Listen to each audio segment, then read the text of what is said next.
lakad lang tayo dito. Grabe. Nagsusupply ng gas, idol. Naubusan ng gas. Aray mo. Aray mo mga idol.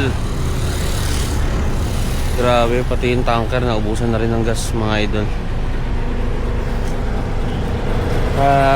Maglalakad-lakad lang muna tayo dito mga idol. Nagpaplano tayo para sa bukas, ang ating survival mode bukas. Naghanap tayo ng mga karinderya. Kasi kung lagi tayong Jollibee, idol, yari na, ubos tayo dito mga idol. So, yun lang yung sagot ni renter, yung accommodation natin. Okay na yun mga idol, kesa wala.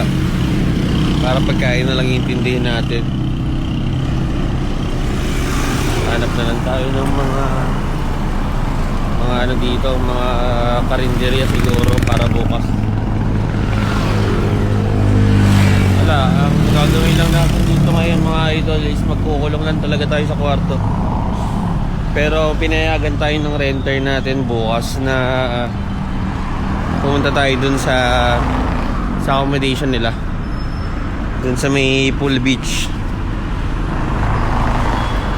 Siguro natin, try natin bukas mag swimming dun mga idol.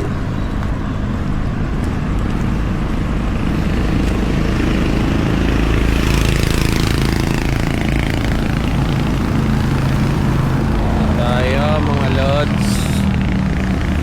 Kwento ko sa inyo mga idol yung hotel kung saan ako nag-i-stay.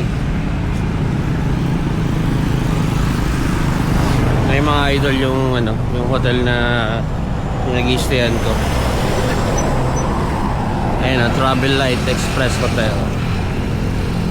Grabe, pagkadating ko kanina, na lang ako, biglang tulog agad ako, di ko na namalayan. Sobrang pagod nung at haba ng biyahe guys. 6 hours. Guys, so ito, dito ako nag-i-stay ngayon. Siguro bibili lang muna ako dito ng kape sa Shell. So may katabi tayong gas station. Kape lang tayo. Drive safe sa inyo mga idol.